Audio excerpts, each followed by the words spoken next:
नमामि शारदे students. कल हमने पढ़ा था वाक्य विचार, और वाक्य विचार में हम चर्चा कर रहे थे वाक्य के दो अंग होते हैं। कल मैंने आपको बताया था, एक उद्देश्य होता है और एक विधेय होता है। उम्मीद है आपको समझ में आ गया होगा। और कल ही हमने बताया था कि वाक्य क्रिया के आधार पर वाक्य के भेद, जो मैंने आपसे बोला था कि इसको हम 10th क्लास के टॉपिक में एक जो आता है वाच्य, या फिर जिसको हम वाच्य परिवर्तन कहते हैं, उसमें जो है हम इसको जो है और अच्छे तरीके से डिटेल में पढ़ेंगे।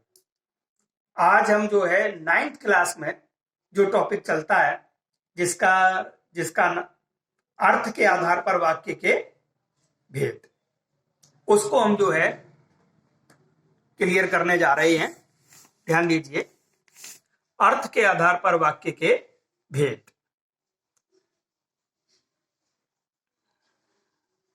अर्थ के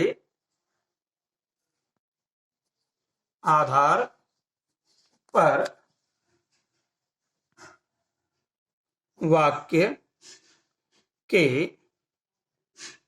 भेद। तो अर्थ के आधार पर वाक्य के 8 भेद होते हैं। नोट कर लीजिए, अर्थ के आधार पर वाक्य के 8 भेद होते हैं। कितने भेद होते हैं? 8।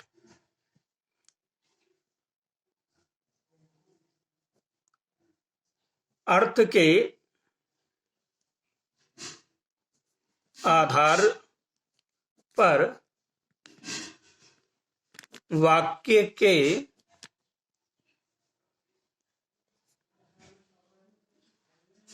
8 भेद होते हैं। ठीक है, तो नंबर 1 से हम प्रारंभ करेंगे। फर्स्ट जो भेद है वो है हमारा विधानवाचक वाक्य। विधानवाचक,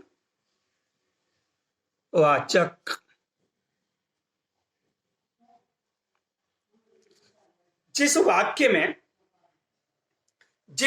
में किसी काम का करना, बात का होना पाया जाए, वह जो है विधानवाचक वाक्य कहलाता है। एक बार नोट करेंगे, जिस वाक्य में, पहले डेफिनेशन नोट कर लीजिए, उसके बाद जो है हम इसको एक्सप्लेन कर देंगे। जिस वाक्य में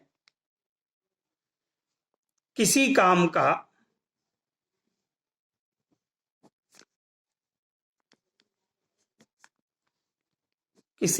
का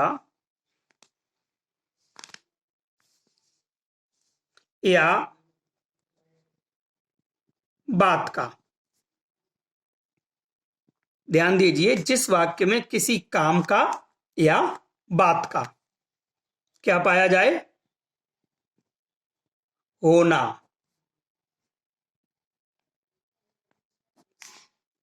पाया जाता है, वह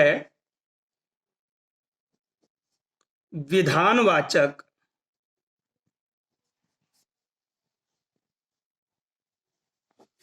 वाक्य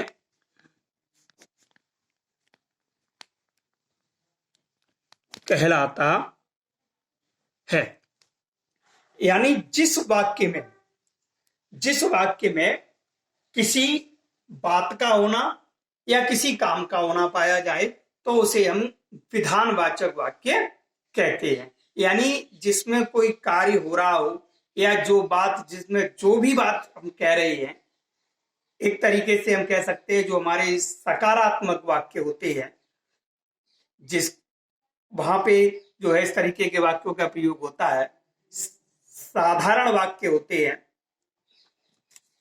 जैसे फॉर एग्जाम्पल, मैं एक बहुत ही सिंपल सा सेंटेंस लिखता हूं। मैं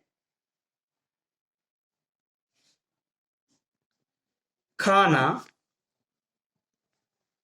खाता हूं।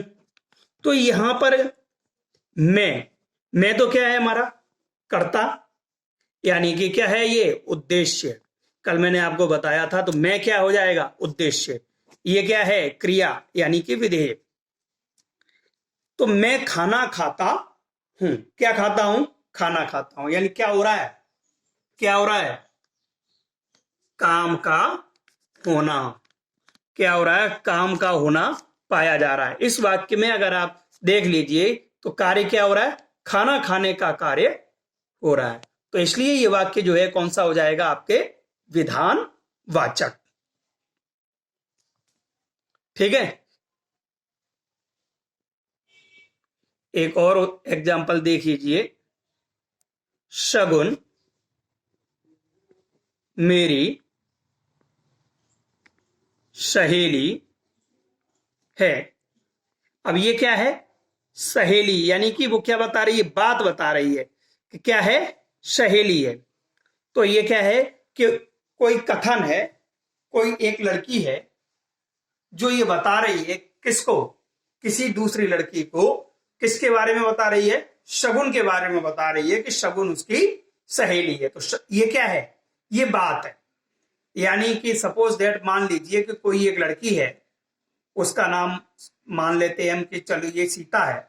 सीता जो है गीता से कह रही है कि शगुन मेरी सहेली है। तो इसका मतलब क्या हुआ कि सीता जो है गीता को क्या बता रही है? बात बता रही है। क्या बता रही है? बात। ये क्या है? बात बताना। तो ये क्या हो जाता है आपके? जहां पर कार्य का होना, यहां पर कोई बात बताना, इस तरीके की बातें आती हैं, वो हमारा कहलाता है विधान वाचक। मेरे ख्याल से बात क्लियर हो गई होगी आपको कि विधान वाचक क्या होते हैं। और ये सभी आपने देख लिए होंगे उदाहरण के आधार पे कि जहां क्या पाया जाए? काम का होना पाया जाए और किसका होना पाया जाए? बात का होना पाया जाए, तो वो कहलाते हैं विधान वाचक। नंबर 2, निषेधात्मक।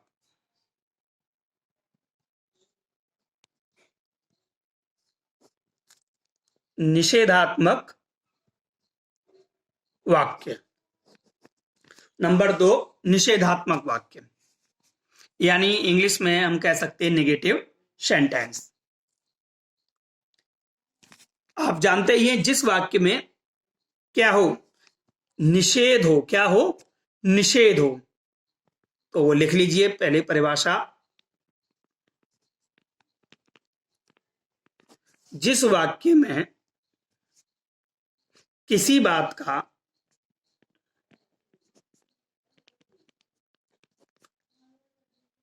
जिस वाक्य में किसी बात का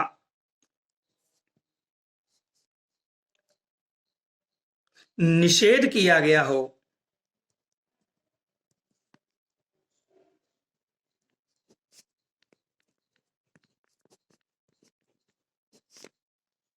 या अभाव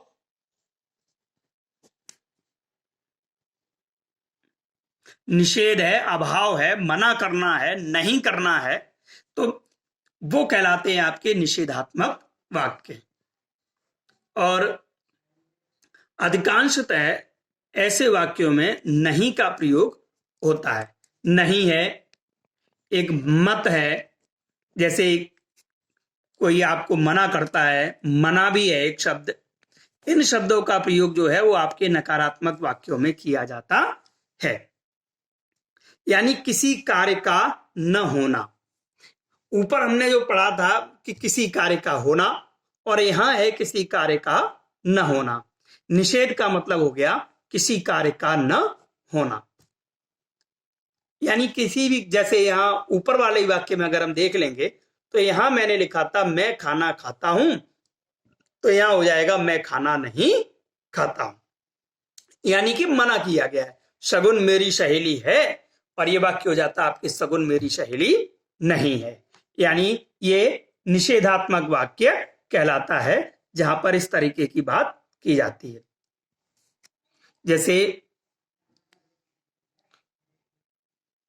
एक उदाहरण मैं यहां अलग से लिख देता हूं, ऊपर वाले तो थे ही। सड़क पर मत दौड़ो। ये मत क्या है? नकारात्मक सेंस दे रहा है, नकारात्मक अर्थ दे रहा है, तो ये वाक्य जो है हमारा कैसा हो जाएगा? निषेधात्मक वाक्य हो जाएगा।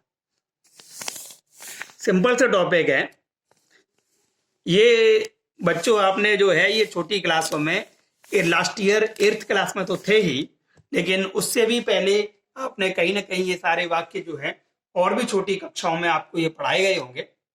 तो निषेधात्मक वाक्य बहुत सिंपल था, इजी था, आपकी समझ में आ गया होगा। यानी जहां किसी कार्य को करने के लिए क्या किया जाए? मना किया जाए।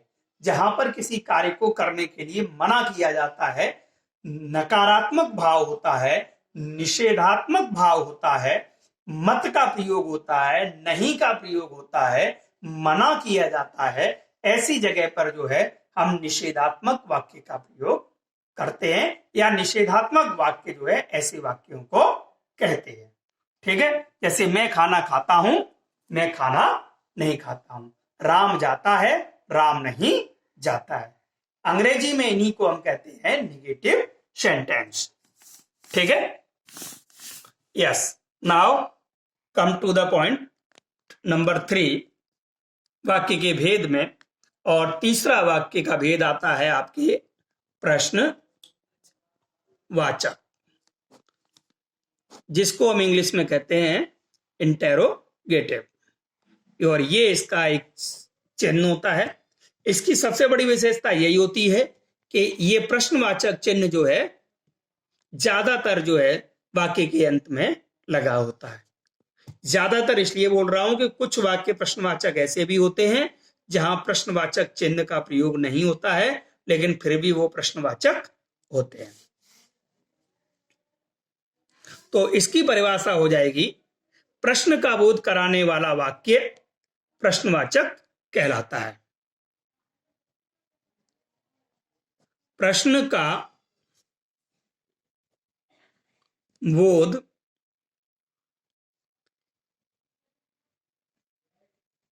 कराने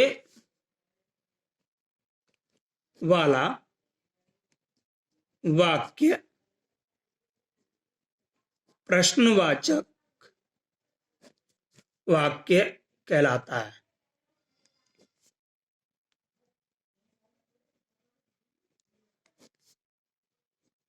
यानी कि जिन वाक्यों में प्रश्न का बोध होता है, यानी जहां कोई ना कोई प्रश्न पूछा जाता है, और ये इनके अंत में ये प्रश्नवाचक चिन्ह अवश्य लगा होता है। ये आप समझ लीजिए, इसको मैं ब्रैकेट में बंद कर देता हूं, ये है प्रश्नवाचक चिन्ह। इन वाक्यों के अंत में प्रश्नवाचक चिन्ह का प्रयोग किया जाता है। तो इन वाक्यों में, जैसे अगर हम इसी को ऊपर वाले वाक्य को ही अगर ले लें, तो ऊपर वाले वाक्य को ही अगर हम ले लें, तो यहां मैं खाना खाता हूं, तो ये हो जाएगा क्या मैं खाना खाता हूं। तो यहां आप वाक्य लिखिए,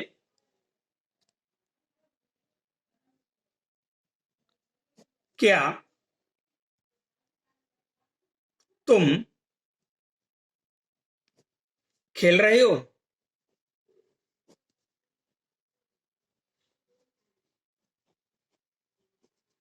या फिर तुम क्या खेल रहे हो? तुम क्या, कुछ भी लिख सकते हैं, पढ़ रहे हो। सिंपल है। तुम क्या पढ़ रहे हो, क्या है, तो क्या तो है ही, मैंने दो क्या का प्रयोग किया है दो वाक्यों में। इनके अलावा जो आपके क्या है, कब है, कहां है, क्यों है, कैसे है, ये सभी शब्द जो है वो प्रश्नवाचक शब्द कहलाते हैं, और इनका प्रयोग जहां जहां होता है वो प्रश्नवाचक वाक्य होते हैं। मैं यहां कुछ शब्द लिख रहा हूं, जैसे क्या, कब, इनको ककार कहते हैं। हिंदी में इनको 6 ककार बोलते हैं। क्या, कब, कहां, कैसे, कौन और क्यों। ये जो है हिंदी में 6 ककार कहे जाते हैं। 6 ककार का मतलब होता है कि 6 प्रकार के प्रश्नवाचक शब्द होते हैं और ये जहां प्रयोग होते हैं तो वो आपका प्रश्नवाचक वाक्य बनता है। और प्रश्नवाचक वाक्य के अंत में जो है हम प्रश्नवाचक चिन्ह का प्रयोग भी करते हैं। टॉपिक नंबर 4, चौथा है हमारा आज्ञावाचक वाक्य। कौन सा? आज्ञावाचक वाक्य। वाक्य के प्रकार से ही आपकी समझ में आ रहा होगा। आज्ञा यानी किसी को आज्ञा देना, आज्ञा देना, अनुमति देना, आदेश, उपदेश। तो जिन वाक्यों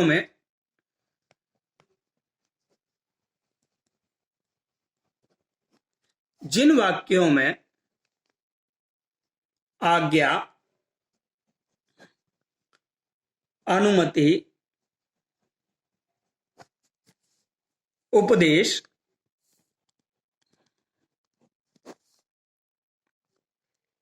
व विनय का बोध हो,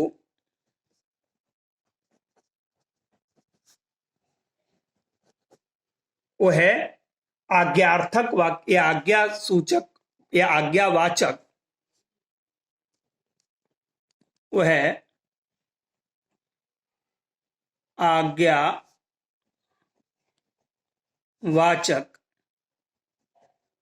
वाक्य कहलाता है। आज्ञा सूचक भी कहते हैं इसको, आज्ञार्थक भी कहते हैं, आज्ञावाचक भी कहते हैं। जैसे किसी को भी क्या दी जाती है? आज्ञा दी जाती है, अनुमति दी जाती है, उपदेश दिया जाता है, विनय का भाव हो, ऐसे वाक्य जो है क्या कहलाते हैं? आज्ञावाचक वाक्य कहलाते हैं। जैसे अमन इस कुर्सी पर बैठो, अमन इस